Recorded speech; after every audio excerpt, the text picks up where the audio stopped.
All right, well, good morning. Thank you so much for joining me during our monthly free webinar. Today's topic, we are going to be discussing tractor safety.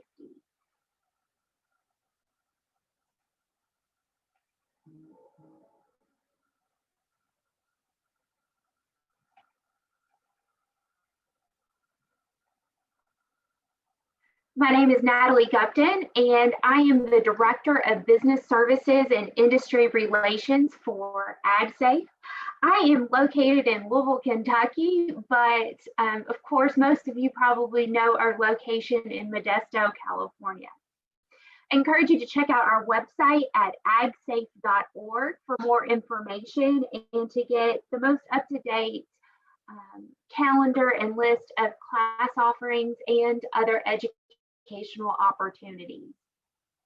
You can also follow us on social media, where we also provide updates and new information at AgSafe Online, both on Twitter and Facebook.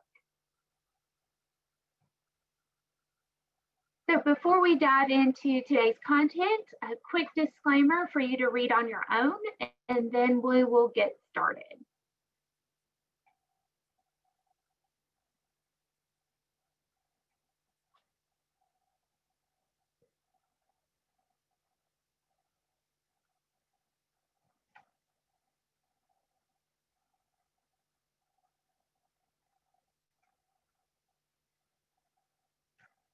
Okay, well, thank you for that quick review of that information. We do only have a short time together, but today, during today's webinar, we will be discussing a few items as it relates to tractor safety. So we're going to talk a little bit about safety by the numbers, some statistics to really drive home the point of why this is so important. Review current regulations, and friendly reminder, this is from a national perspective, so we'll be talking about federal OSHA. So depending on what state you are located in, be sure to refer to your state agency to ensure that you are not only in compliance from the federal perspective, but also with your state as well. We're going to discuss some very specific safety elements as it relates to tractors, overview of conducting a pre-use inspection and why it's important, and then just some quick roadway safety tips. Okay, safety by the numbers. We are no stranger to the fact that agriculture and farming is one of the most dangerous occupations out there, just because we are working around so many moving parts, different types of chemicals and products, and large pieces of machinery. And of course, a tractor is one of those. And tractors are probably one of the main pieces of equipment that we use on a regular basis in most of our farming operations. Key information here to point out on this slide, 417 farmers and farm workers have died from a work-related injury on an annual basis. So that turns out to be a rate of 21.4 deaths per 100,000 workers. Every day, about 100 ag workers suffer a lost time work injury. And then just to point out that tractor overturns are the #1 cause of death in the industry. There's an average of 130 deaths each year. And one of the statistics that I found most interesting is the fact that 1 in 10 tractor operators overturn a tractor in his or her lifetime. So think about that, 1 in 10. And that's quite a staggering statistic, I believe.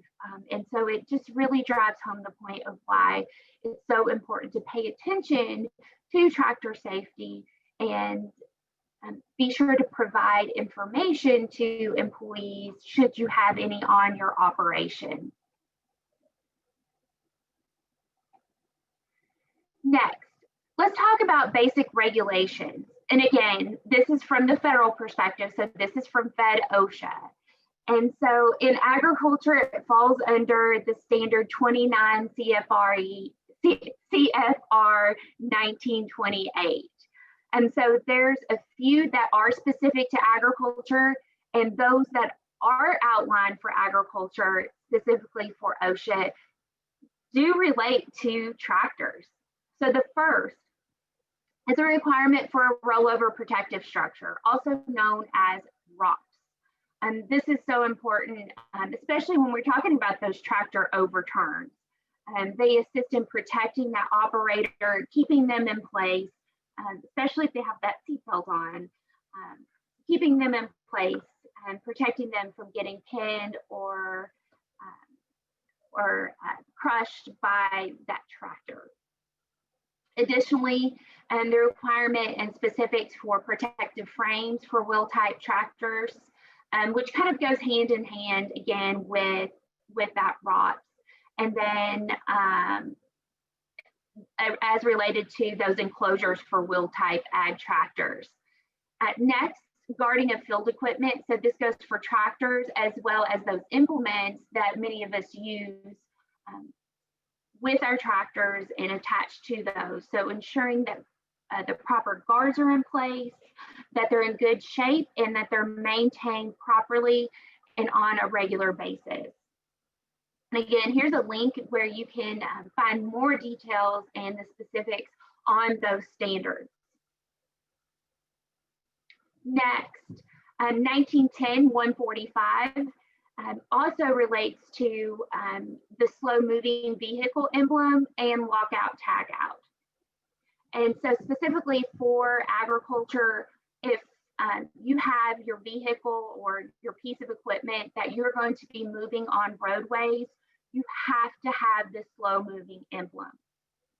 And I want to highlight that depending on which state you're in, there are some specific regulations or standards that you need to abide by depending on what state you're in. But generally, it needs to be attached where it is visible to other drivers, and for vehicles or pieces of equipment that are operating slower than 25 miles per hour. Again, that does vary slightly from state to state. Additionally, in regards to lockout tagout, this is important related to any type of equipment on the farm, but also it relates to tractors. So an employer must provide lockout tagout procedures to prevent accidental application of electrical power to farmstead equipment. So if you're a small operation, it's great to have lockout tagout available. It doesn't have to be a super formal program if it's just you. But if there's other people in and around the farm and you're operating on a piece of equipment, operating on your tractor, then it's good to have a safety mechanism similar to lockout tagout programs to protect you. I think most of us are in a formal operation where you have several employees. And so you must abide by lockout tagout procedures and ensure that your employees understand the program, why it's in place, and how to properly follow those procedures for your organization.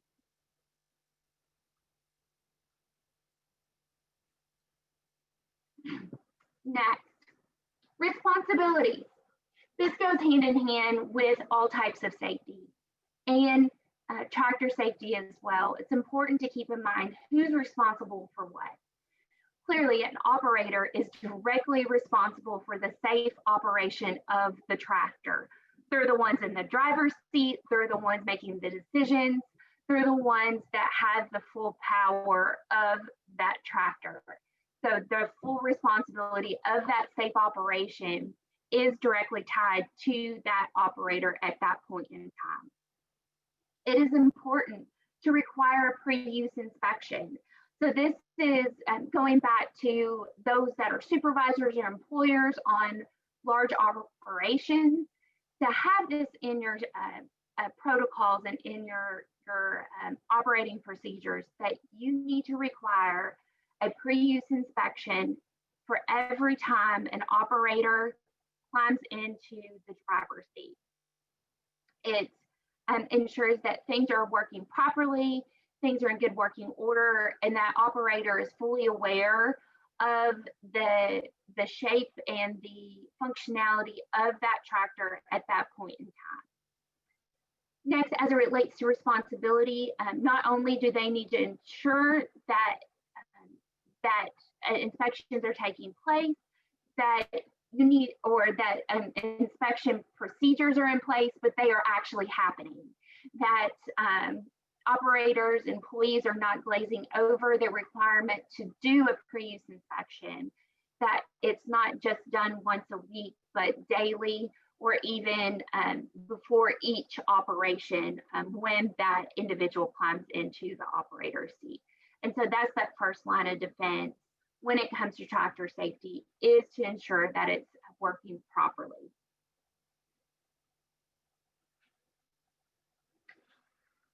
So there's a few essentials to be mindful of when it comes to tractor safety, and that your tractor is equipped properly to ensure safe operation and to assist if something were to occur. So first of all, it is recommended that you have a fire extinguisher. Many new models typically come equipped with a fire extinguisher. If you have an older model, ensure that that is available for your employees should an incident arise. Keep in mind, if it comes with the tractor, then it needs to be maintained as a part of the full maintenance and replacement policy that goes along with OSHA and the expectations that if it needs to be in the full functionality, that it arrived to you. Additionally, a horn. A horn is very important, especially when you're working in around other individuals. It alerts them that you're coming if there's blind spots, that you can alert people if something is awry to move out of the way. And the horn is important and to ensure that it is working properly. Again, talking about that rollover protective structure, not only is it required by OSHA, but it protects you as an operator from potentially being fatally injured or killed. I guess if it's a fatal injury, then clearly that is not surviving. So that rollover protective structure, depending on the type of work at hand, the type of model, and the area that you're in, it is okay. Certain models not have a rollover protective structure, just depending on the type of work that you're doing. Some do have a breakaway type model. Some of you may be familiar with that, working in orchards and such. So be aware that if you need one on your particular model, again, most new models come with ROPS if they're required to have one. Next, if you do have a rollover protective structure, you have to have the seatbelt. The rollover protective structure is pointless if you do not have your seatbelt on. That seatbelt secures that operator in the driver's seat and keeps them in that protected area if a rollover were to occur. So very important to ensure that this is in your operating procedures for your employees if you're a larger operation. Small farmer, wear your seatbelt. I cannot underscore that enough. And then operator's manual.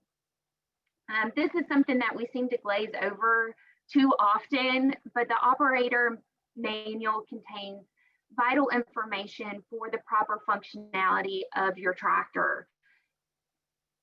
And if you're a health and safety professional, you're working on reviewing safety procedures for your employees, check out your operator's manuals for your equipment. It lays it out for you. Many has step-by-step highlights for what is important to ensure proper safety for that specific tractor model. So take a look. It's important to review that. I would recommend once a year, if not more, for those that are operating that tractor on a regular basis. Becoming familiar with controls that they may not use on a regular basis, and why it's there, how it works, and when to use it. And so that review in the operator's manual just helps instill certain and special points related to specific tractor models. Okay, this slide really just points out the obvious. Tractors versus automobiles. A tractor is not an automobile. But some key points to keep in mind as it relates to safety and the differences is that a tractor is 2 to 5 times heavier than an automobile. So not only just the actual physical design of a tractor, but the weight of it is going to cause it to drive and operate differently and maneuver differently than you would drive a vehicle. So pay attention to that. Additionally, tractors are designed to carry, move, manipulate heavy loads. And so they're designed for that. And knowing that it's designed for that type of work. Additionally, some are equipped and require counterweights and wheel weights. Again, going back to the operator's manual, both for your tractor as well as your implement. Knowing when you need to have these types of weights available is very important for proper operation. So pay attention to that. Help educate employees on the importance of these and when to double check if your tractor needs to be equipped with these. Again, depends on the type of work at hand, the terrain, the implement you're choosing, so on and so forth. So emphasizing that, that owner's manual or operator's manual will assist in making these decisions.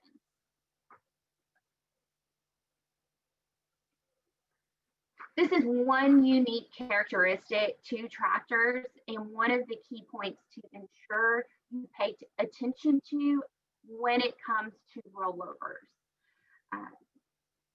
Tractor torque. So this provides the power for a tractor to move forward.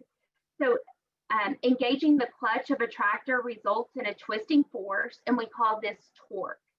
And it moves the power through into the rear axle to propel that tractor forward. And so under normal circumstances, the rear axle and of course the tires should rotate and move that tractor forward. If this occurs, the rear axle is said to be rotating about the tractor's chassis. On the screen, here is a diagram demonstrating when too much torque is applied or applied improperly. A tractor overturn, as it relates to when torque is applied too quickly or too much, can happen in 1.5 seconds. That isn't even enough time to react to too much of anything. So you can see, you can reach the quote point of no return in about 3/4 of a second. To think about that, it happens very, very quickly. So that point of no return is slightly above that 90-degree angle, about 45 degrees. And there's no turning back clearly when you hit that spot. And you can be completely overturned and upside down in 1.5 seconds. So this emphasizes, again, the importance of rocks, as well as having proper enclosed structures if the tractor was equipped with it, and wearing that seat belt when a tractor is equipped with props.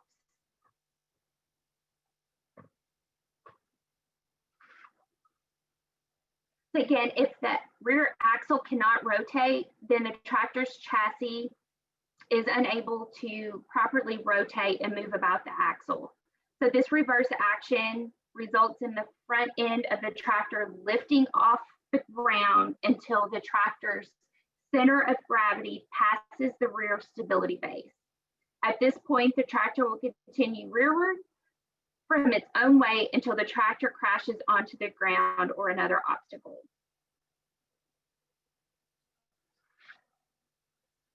So here you can see a diagram of the rear stability base and the center of gravity. Some examples of when this could occur are when tires are frozen to the ground, tires are stuck in mud, the tires are blocked from rotating, or the operator applies too much torque too quickly.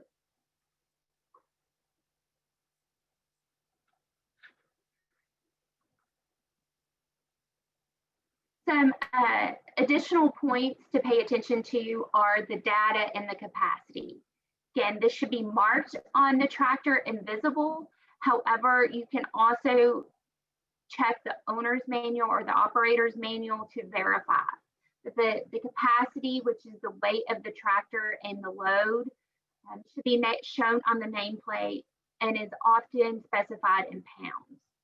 So being mindful of this, again, depending on the work that you need to do, the implements you need to use for the job at hand, and then understanding the right amount of weights if required for that particular implement.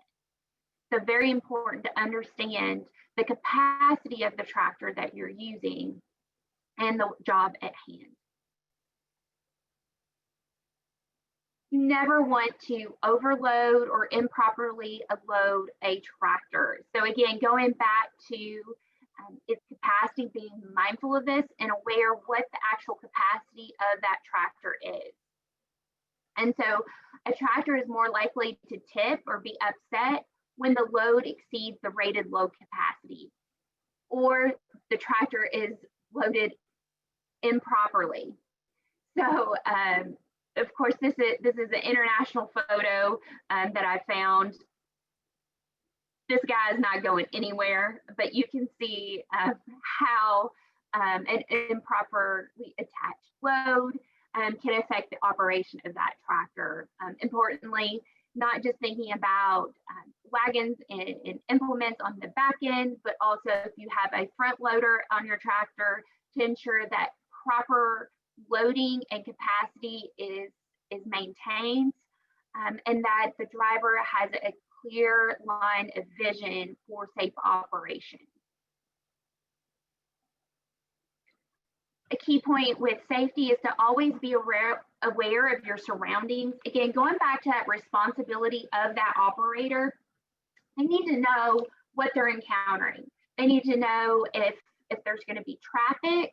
So are you in a busy equipment yard? If you're a larger operation, if you're moving the tractor on a highway or a road, you have to make sure that you're aware of the other vehicles and traffic around you. You know, is there other tractor and heavy machinery in the field?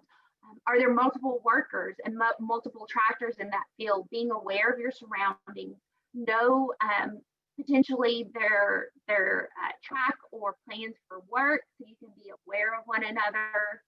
Watch out for pedestrians or other workers. Again, if you're in that equipment yard, moving from the storage barn to the actual field where you're going to be doing work, knowing what's in between, and being aware of other people that you may be encountering that are not either in a vehicle or another piece of equipment. And then other obstructions. You know, be aware of your work area. You know, if you're in an orchard or at more of a confined space, knowing you have chosen the right tractor for work, and if you have clearance, moving on roadways, are there overhead power lines that you may encounter? So there's so many pieces that you need to take into account when operating your tractor, and the type of area that you're going to be in. And those things are important to consider for safe operation. And again, working through those potential hazards of obstructions with employees and working with them to help recognize when there's a potential obstruction or hazard so that they can address it properly. Not just being aware of your surroundings, but going deeper into conducting a site inspection. Knowing the field and the area that you're going to be conducting work is important. You need to analyze the area, look for ditches, steep slopes, remove any debris or foreign objects. You need to be aware of clearances. Do not allow any attachments to come in contact with power lines. And again, being aware of any conditions that might be hazardous. Those of you that have heard me speak before, being in Kentucky, we have sinkholes, and just large holes will open up in fields overnight. I am not kidding you. So it is important to do those site inspections and analyze the area, because those field conditions can change overnight. And so ensuring that there's not anything different or that had changed that would affect the ability to operate your tractor and conduct your work safely. So coming close to the end of our time together, again, just want to emphasize the importance of conducting a inspection and pre-use inspection. This is a snapshot of a checklist that you can provide to employees that, again, something to verify that those inspections have taken place.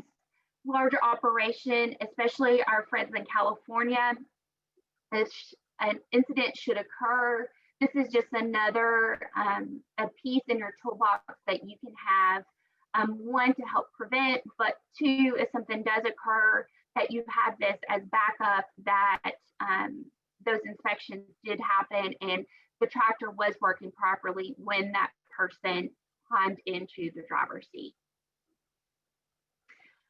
Again, going back to that slow moving vehicle emblem, again, important to ensure that it's in proper condition. I've seen so many slow moving vehicle emblems that are faded. Replace these on a regular basis. They fade especially if your equipment is not stored inside, in a barn, in a shed, in an area that's protected from the daily elements. So again, replace these on a regular basis. A quick do's and don'ts for tractor operation on a public roadway. You want to make sure that you tow equipment properly and that it's secured to the locking hitch and pin and safety chains, that those implements are properly attached to your tractor. Always lock brake pedals together for road travel. Slow down on curves, turns, and when pulling heavy equipment. Clearly, this is basic information that you also want to be mindful of when you're just operating in the field in general. And then next, clearly you want to obey all traffic laws and signs. Just because you're on a tractor doesn't mean that you get to do whatever you want. The don'ts, which pretty much coincide the opposite of what we just talked about. You want to operate farm machinery you don't want to operate the machinery without a slow moving sign. Ever let the tractor freewheel, pull in front of moving traffic, or allow yourself to become discourteous and distracted by other drivers. And I apologize for that typo there.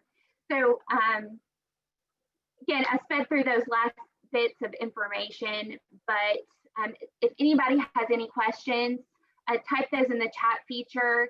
I do see a question about getting a copy of the inspection form.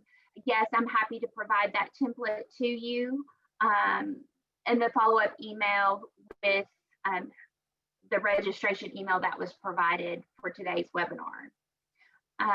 With that, I'll stay on just a couple minutes to see if there's any further questions, but appreciate you joining me today. We plan to continue our free webinar series in January. So be on the lookout for those topics and information about that. So with that, I appreciate your time and hope you have a wonderful and safe day.